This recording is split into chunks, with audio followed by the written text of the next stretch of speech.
नमस्कार दोस्तों, कबीर साहब अपनी वाणी में हमें बहुत गहराई से समझाते हैं कि बाहरी साधन और प्रयास हमें ईश्वर तक नहीं पहुंचा सकते। उन्होंने लिखा मरे और अजपा मरे। यह कथन हमें आगाह करता है कि केवल माला फेरना और नाम जपना ही पर्याप्त नहीं है। लोग 108 मनकों की माला से राम राम ओम नमः शिवाय जैसे मंत्र का जाप करते हैं, लेकिन कबीर कहते हैं कि मुंह से किया गया यह जाप भी एक दिन व्यर्थ हो जाएगा। यह केवल एक प्रारंभिक साधन है जो हमें दिशा दिखाने के लिए है, न कि परम सत्य को प्राप्त करने का माध्यम। इसी क्रम में वे अजपा जाप की बात करते हैं। यह वह जाप है जिसमें बोलने की आवश्यकता नहीं होती। लोग इसे अपने मन में यह सोचकर करते हैं कि यह अधिक उन्नत साधना है। इस दौरान होंठ और जीभ स्थिर रहते हैं, लेकिन मन निरंतर जाप करता रहता है। कबीर साहब स्पष्ट करते हैं कि यह अजपा भी स्थायी नहीं है। यह भी केवल एक अनुभव है जो मार्ग दिखाता है, लेकिन स्वयं मंजिल नहीं है। इसके अलावा कबीर अनहद नाद की चर्चा करते हैं। अनहद का अर्थ है वह ध्वनि जो बिना किसी चोट या बाहरी प्रयास के उत्पन्न होती है। यह वह दिव्य ध्वनि है जो हमारे भीतर स्वतः प्रकट होती है। जैसे ढोलक बजाने पर ध्वनि निकलती है, वैसे ही हमारे भीतर भी एक दिव्य कंपन और ध्वनि गूंजती है। इसे अनहद नाद कहते हैं, लेकिन कबीर हमें आगाह करते हैं कि यह नाद भी स्थायी नहीं है। वे कहते हैं कि जाप मर जाता है, अनहद भी मर जाता है, अनहद भी मर जाता है। चाहे मुख से किया गया जाप हो, मन से किया गया अजपा हो या भीतर की अनहद ध्वनि हो, ये सभी स्थायी हैं और एक दिन समाप्त हो जाएंगे।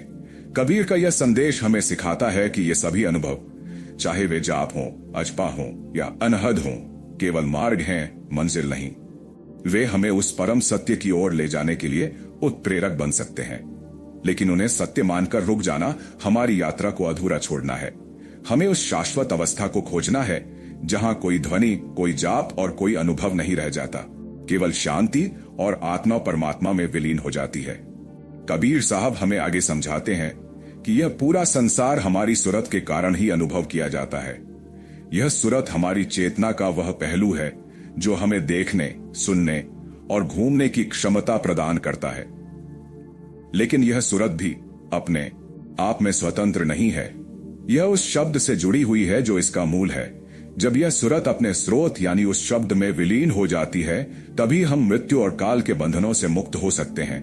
वे कहते हैं कि सुरति समानी शब्द में ता को मरने नहीं देना चाहिए। इसका अर्थ है कि जो आत्मा उस परम सत्य में लीन हो जाती है, उसे काल या मृत्यु का भय नहीं रहता।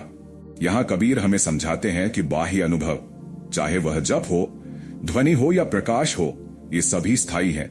ये केवल संकेत हैं जो हमें सत्य की ओर बढ़ने के लिए प्रेरित करते हैं। ध्वनि और प्रकाश के अनुभव साधकों को आकर्षित करते हैं। जब कुछ लोग ध्यान के दौरान दिव्य ध्वनि सुनते हैं तो वे मान लेते हैं कि उन्हें ईश्वर मिल गया है, लेकिन कबीर साहब चेतावनी देते हैं कि ध्वनि भी परिवर्तनशील है। शुरुआत में सुनाई देने वाली ध्वनि धीरे धीरे बदलती है। यह परिवर्तन इस बात का प्रमाण है कि ध्वनि भी अस्थायी है। इसी तरह कई साधकों को दिव्य प्रकाश का अनुभव होता है। यह प्रकाश हर व्यक्ति के अनुभव के अनुसार अलग अलग हो सकता है। किसी को प्रकाश की चमक दिखती है, किसी को तीव्र प्रकाश का अनुभव होता है। लेकिन कबीर कहते हैं कि यह प्रकाश भी परम सत्य नहीं है। इसकी तीव्रता कम या ज्यादा हो सकती है, लेकिन ईश्वर एकरस है जिसमें ध्यान और योग से कोई बदलाव नहीं होता। साधकों को एकाग्रता प्राप्त होती है और यह उनकी साधना की सफलता का संकेत है। लेकिन यह समझना बहुत जरूरी है कि यह अनुभव केवल एक पड़ाव है। अगर आप इन्हें सच मानना बंद कर देंगे तो आप अपनी यात्रा अधूरी छोड़ देंगे।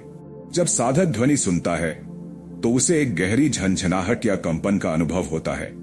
यह सब सुखद हो सकता है, लेकिन ये केवल सीढ़ियां हैं, मंजिल नहीं। इसी तरह प्रकाश के अनुभव भी साधक को प्रेरित कर सकते हैं, लेकिन वे भी सीमित हैं। इसलिए हमें इन अनुभवों को पार करके उस परम सत्य की ओर बढ़ना चाहिए जो अडिग और अविनाशी है। यही साधना की सही दिशा है। सत्य को समझना और जानना ही हमारे जीवन का सबसे महत्वपूर्ण उद्देश्य है। गुरु के वचन और सत्संग हमारे जीवन के लिए उतने ही आवश्यक हैं जितने एक पौधे के लिए खाद और पानी। अगर सत्संग ना हो, गुरु का साथ ना मिले, तो हमारे भीतर नाम रूपी बीज सूख सकता है। सत्संग हमें ज्ञान और त्याग सिखाता है और इससे हमारे भीतर सत्य की खोज का बीज अंकुरित होता है। कबीर साहब कहते हैं, अपनी इच्छा के अनुसार भक्ति करो, प्रभु से आशीर्वाद मांगो। अपनी इच्छा के अनुसार भक्ति करना और इच्छाओं की पूर्ति के लिए भगवान से आशीर्वाद मांगना भक्ति की बर्बादी है। इसका मतलब है मन को अनुशासित करना और गुरु के बताए मार्ग पर चलना। समय बहुत कीमती है। हमें स्नान की शक्ति को पहचानना चाहिए जो हमें परम सत्य से जोड़ सकती है। यह प्रेम और त्याग का मार्ग है। कबीर कहते हैं कि यहाँ हर सांस में पूजा होती है। सच्ची पूजा बाहरी कर्मकांडों में नहीं बल्कि हर सांस में होती है। जब साधक प्रेम में डूब जाता है तो उसकी हर सांस पूजा बन जाती है। हमें अपने भीतर उस प्रेम को जगाना है जो हर सांस को दिव्यता से भर दे। यही कबीर का संदेश है। त्याग और प्रेम से सत्य की खोज, यह जीवन एक अनमोल अवसर है और हर पल हमें उस सत्य की ओर बढ़ने का मौका देता है। यह सत्य न तो बाहरी आडंबर में है और न ही दिखावटी भक्ति में। यह हमारे भीतर उस प्रेम और त्याग में छिपा है जो हमें आत्मा से परमात्मा तक ले जाता है। कबीर साहब बार बार इस बात पर जोर देते हैं कि जब तक हम अपने भीतर से मोह, अहंकार और इच्छाओं को त्याग नहीं देते, तब तक यह यात्रा अधूरी है। सच्चा प्रेम तब प्रकट होता है जब हम पूरी तरह समर्पित हो जाते हैं। यह प्रेम हमें बाहरी कर्मकांडों और दिखावों से परे ले जाता है, जहां हर सांस एक पूजा बन जाती है। जो साधक इस प्रेम में डूब जाते हैं, वे दुनिया की चिंता, समय की गणना और यहां तक कि अपनी पहचान भी भूल जाते हैं। उनकी भक्ति हर पल, हर सांस में जारी रहती है। उनके लिए पूजा के लिए किसी विशेष समय या साधन की आवश्यकता नहीं होती। यह वह अवस्था है जहां साधक का अंतःकरण शुद्ध होकर ईश्वर के प्रेम में लीन हो जाता है। यह यात्रा आसान नहीं है। यह एक कठिन मार्ग है जो त्याग और समर्पण की मांग करता है, लेकिन यही वह मार्ग है जो हमें जीवन के वास्तविक उद्देश्य तक ले जाता है।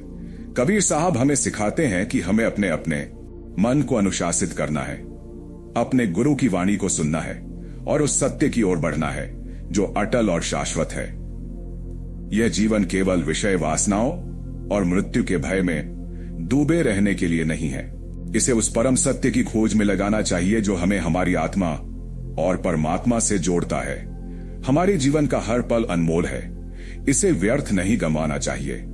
हमें इस सत्य को पहचानना होगा कि यह संसार और इसमें दिखने वाले अनुभव क्षण भंगुर हैं। आत्मा का परमात्मा में मिलन ही स्थायी है। हमें उस नाम, उस शब्द और उस गुरु के मार्गदर्शन को थामे रहना है जो हमें इस संसार के मोह से मुक्त कर सकता है। अंत में कबीर साहब का संदेश हमें प्रेरणा देता है कि प्रेम, त्याग और समर्पण के बिना सत्य की प्राप्ति संभव नहीं है। यह प्रेम ही वह अमृत है जो हमारी आत्मा को शुद्ध करता है और हमें दिव्यता के मार्ग पर ले जाता है। यही जीवन का वास्तविक उद्देश्य है और यही वह अमूल्य शिक्षा है जिसे हमें अपनाना चाहिए। जब हम हर सांस, हर पल ईश्वरीय आराधना बन जाती है। यह उस सत्य की ओर हमारा अंतिम कदम है। सत्य की इस यात्रा में बड़ा सहारा हमारे गुरु और सत्संग का है। गुरु की वाणी केवल शब्द नहीं है, यह आत्मा को जोड़ने वाली शक्ति है। यह वाणी हमारे भीतर अनावश्यक इच्छाओं, पापों और भ्रमों को समाप्त करती है और हमारे मन में सत्य की ओर बढ़ने की इच्छा पैदा करती है। कबीर साहब सत्संग की तुलना पौधे को जीवन देने वाले खाद और पानी से करते हैं। अगर यह न मिले तो हमारे भीतर नाम रूपी बीज सूख सकता है। सत्संग से हमारे भीतर वह ज्ञान और त्याग जागृत होता है जो आत्मा को परमात्मा से जोड़ने के लिए जरूरी है। कबीर साहब हमें यह भी बताते हैं कि सिर्फ नाम लेना या माला फेरना ही काफी नहीं है। अगर हम गुरु का सानिध्य छोड़ देंगे तो हमारी साधना खत्म हो जाएगी, कमजोर पड़ जाएगी। बार बार सत्संग में जाने और गुरु के वचनों को सुनने से हमारी साधना का पौधा हरा भरा रहता है और समय के साथ उसमें फल लगने लगते हैं। लेकिन अगर कोई व्यक्ति सालों तक गुरु के दर्शन नहीं करता तो उसकी साधना सिर्फ रस्म अदायगी बनकर रह जाती है। यही कारण है कि प्रतिदिन सत्संग और गुरु के मार्गदर्शन का पालन करना आवश्यक है। इस गहन साधना में सबसे महत्वपूर्ण चीज त्याग और प्रेम है। कबीर साहब कहते हैं कि त्याग के बिना प्रेम संभव नहीं है, और जब तक प्रेम प्रकट नहीं होता तब तक ईश्वर को पाना असंभव है। प्रेम कोई साधारण चीज नहीं है, यह आत्मा का ईश्वर से जुड़ाव है। यह जुड़ाव तभी होता है जब हम अपने अहंकार, इच्छाओं और आसक्ति को त्याग देते हैं। कबीर इसे कठिन सौदा कहते हैं। यह कोई सस्ता सौदा नहीं है। इसमें हमें अपना सब कुछ अर्पित करना पड़ता है। जो साधक इस प्रेम में डूब जाते हैं वे दुनिया के दिखावे और आडंबर से परे हो जाते हैं। उनकी हर सांस पूजा बन जाती है। उन्हें फूल, धूप और अन्य बाहरी साधनों की आवश्यकता महसूस नहीं होती। उनके लिए हर पल, हर सांस एक दिव्य पूजा बन जाती है। ऐसे साधक भगवान के प्रेम में इतने लीन हो जाते हैं कि उन्हें समय का कोई भान ही नहीं रहता। सच्ची भक्ति एक ऐसा प्रेम है जो हमें हर सांस में भगवान के करीब ले जाता है। कबीर साहब हमें सिखाते हैं कि इस जीवन का उद्देश्य केवल जीना नहीं है, बल्कि इसका उपयोग सत्य की खोज में करना है। हमें अपने भीतर झांकना होगा, अपने गुरु के वचनों को आत्मसात करना होगा और उस सत्य को खोजना होगा जो शाश्वत है। जीवन एक दुर्लभ अवसर है और इसे बर्बाद नहीं करना चाहिए। यह समय उस नाम, उस शब्द और उस प्रेम को पहचानने का है जो हमें इस संसार के भ्रम से मुक्त कर सकता है और हमें भगवान से जोड़ सकता है। यही कबीर साहब का अमूल्य संदेश है और यही इस जीवन का वास्तविक उद्देश्य है। कबीर साहब का यह संदेश हमें जीवन के वास्तविक उद्देश्य का एहसास कराता है। उनके विचार हमें एक आंतरिक यात्रा पर ले जाते हैं जहां बाहरी दिखावे, अनुभव और साधन केवल मार्गदर्शक हैं, सत्य का रूप नहीं। यह हमें उस शाश्वत सत्य की ओर बढ़ने का आह्वान करता है जो परिवर्तन से परे है। वाणी हमें बार बार याद दिलाती है कि सत्य की प्राप्ति केवल गहन त्याग, सच्चे प्रेम और आत्मसमर्पण से ही संभव है। बाहरी पूजा पाठ और अनुष्ठान तभी सार्थक हो सकते हैं जब वे हमें भीतर की ओर ले जाएं। हमें यह समझना होगा कि यह ज्यों की पूर्ति के लिए नहीं है। यह जीवन ईश्वर का अनुभव करने का अवसर है। इस यात्रा में गुरु का मार्गदर्शन आवश्यक है। गुरु का आशीर्वाद और सत्संग का प्रकाश हमारे भीतर उस नाम को जागृत करता है जो हमें सत्य की ओर ले जाता है। कबीर साहब कहते हैं कि अगर हम अपने गुरु के बताए मार्ग पर चलें तो कोई भी बाधा हमें सत्य तक पहुंचने से नहीं रोक सकती। तो आइए हम सब उस नाम और सत्य को पहचानें जिसे कबीर साहब ने अपनी वाणी में गाया है। प्रेम, त्याग और भक्ति के माध्यम से अपने जीवन को सार्थक बनाएं। हर सांस, हर पल को पूजा बनाएं और अपने भीतर उस दिव्यता को प्रकट करें जो हमारे जीवन का वास्तविक उद्देश्य है। अंत में मेरी एक ही विनती है कि अपने जीवन को उस दिव्य प्रेम के साथ जिएं जो हर सांस को उत्सव बना दे। हर पल उस ईश्वर से जुड़ें जो न केवल हमारे भीतर है बल्कि पूरी सृष्टि का आधार है। मेरी प्रार्थना है कि आपकी आत्मा उस सत्य में लीन हो जाए जहां केवल शांति, प्रेम और आनंद ही निवास करता है। ईश्वर की कृपा आप पर सदैव बनी रहे। प्रेम, शांति और आशीर्वाद के साथ आप सभी का बहुत बहुत धन्यवाद।